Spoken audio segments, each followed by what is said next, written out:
anigoo ka imid gobolada Sanaag iyo Highland ciidankaygu uu tayo iyo tiraba leeyahay waxaan kuu sheegayaa inaan maanta inaan cambaashe anigu gacanteeda ku soo qabanayo aan dhulbaxantay ku hadlaynayn dhulbaxanta hadduu isu fiirsado aniga aan ugu fiirsan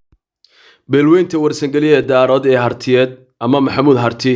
ayaa waxa ay ka mid noqotay beelaha sida weyn uga muuqanaya dagaalka ka soconaya gobolka Sool gaar ahaan duleedka magaalada Laascaanood ee xarunta gobolka Sool tiraba markii saddexaad ama afaraad ayay beeshu waxay soo dirtay gurmad ciidan oo xoogan kaas oo soo gaaray magaalada Laascaanood ee xarunta gobolka Sool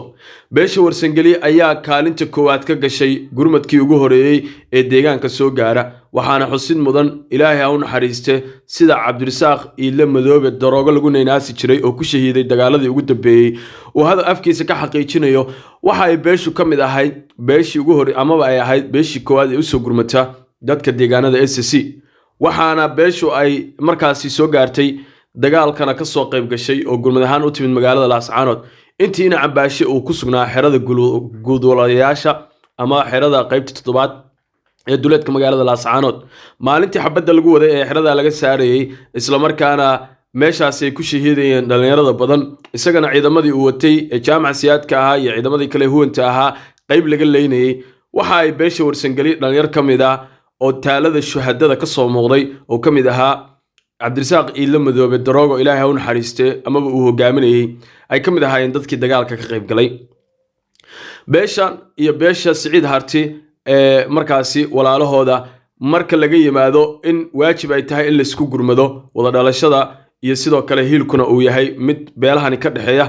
oo si hadii loo eegana ay tahay waajibaad walaalnimo ay garatay beeshu waxa xusid mudan in ay saaran yihiin hal doon oo jabhadda SNM mandiqada iyo deegaanada ay ku riyootay in ay si khasab ah uga soo goyso dhulkii Soomaali weyn waxa kamid ah deegaanada ay degan yihiin beelweynta warsangeliye beesha warsangeliye waa beesha majority-ga ugu dhulka ballaaran uguna degmooyinka badan gobolka Sanaag oo kamid ah gobolada ugu waaweyn ee Soomaaliya gobolkaas oo 5 degmo ah ayay beeshu waxay kaligeed degtaa 3 degmo oo kala ah Laasqoray Dhahar iyo Baran waxaana xusid mudan in beeshu ay markaasi si aad u weyn ay uga soo muuqatay dagaalka lagu jiro jabhadan argagixisada ah ee dadkii maatada ah ka barakaysay magaalada Laascaanood waa gurmadkii saddexaad ama afaraad walow beesha warsangeliye ay tahay beel ballaaran oo in la isku dhuuqa laftigeeda ama beelaha qaarkood ay gurmadka imaa waayaan oo magaca warsangeliye oo kore lagu sheego runtii ay tahay arina habooneyn haddana beelaha Gaashaanbuur Dubays iyo sidoo kale beelo ka tirsan beesha ayaa waxa soo noqday gurmadka ay soo gaarsiinayaan magaalada Laascaanood waxaana la sheegaa inay jiraan beelo badan oo aan wali ayagu gurmadka soo dirin kana soo qayb qaadan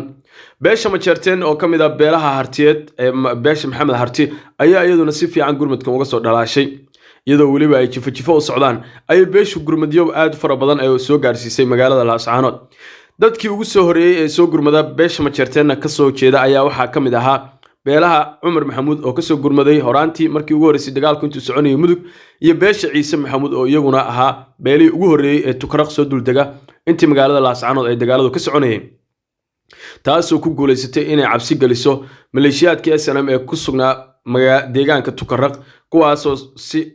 halhaleel ah oo hogaaminaya Faysal Bootan kuwaasoo si halhaleel ah uga soo cararay Tukaraq waxaana xilligaas kala soo wareegay Tukaraq deegaanka Tukaraqna la wareegay qaliyar oo ahaa sirgaal sare oo ciidanka hogaaminayay iyo Jimcaale inkastoo Jimcaale mar walba uu siyaasadeysnaa oo halganka dhicisaynayay markii dambana waxa uu weerar ku qaaday ama ku ekeeyay magaalada Garowe ee xarunta dowladda Puntland si kastoo ay ahaataba beesha warsangeliye sidoo kale waxaa la xasuustaa gudoomiyaha baarlamaanka ee ka soo jeeda beesha warsangeliye Puntland ayaa waxa uu Sanaag isagoo socdaal ku marayay xiliyadii dagaalku cusbaa waxa uu booriyay in si degdeg ah loo gurmado dagaalkana laga qayb qaato baaqaas dad badan ayaa u hoggaansamay kana jawaabay kana soo qayb galay dagaalka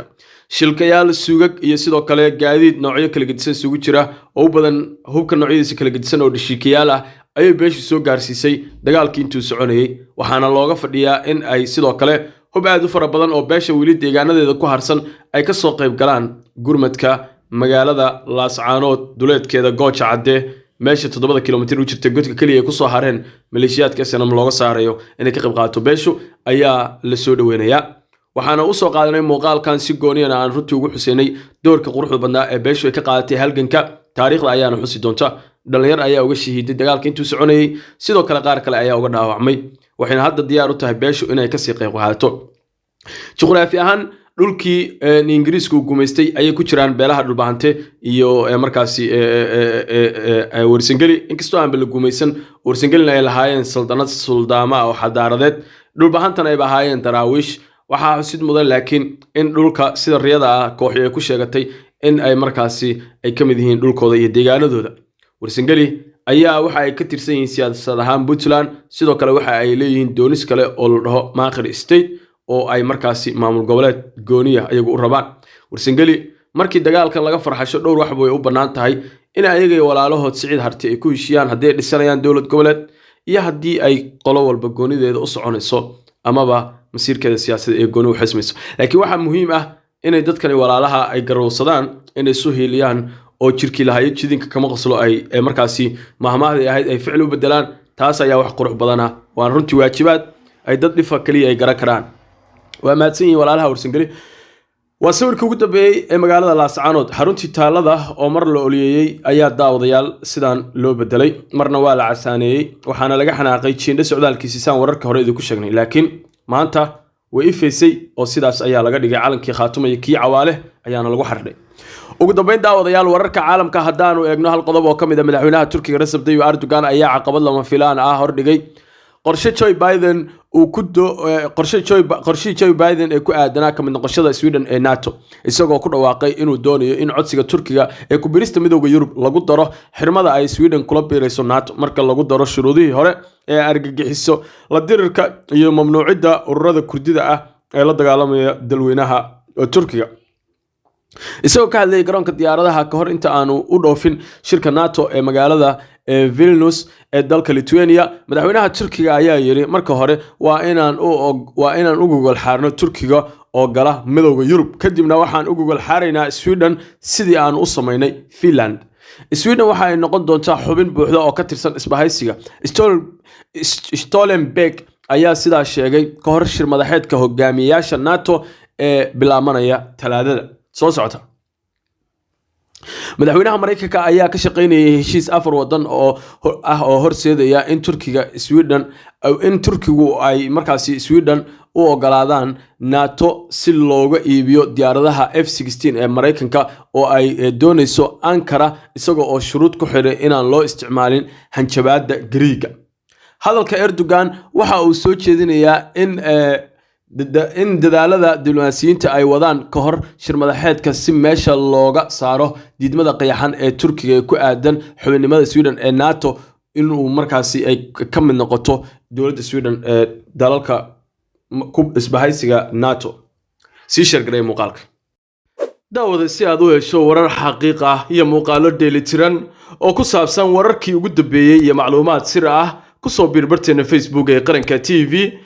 follow de barteena Facebooka like saar muuqaalada si ay u faafaan sina share gare sidoo kale barteena YouTube-ka ee qaranka TV subscribe de gambaleelka furo muuqaaladana like saar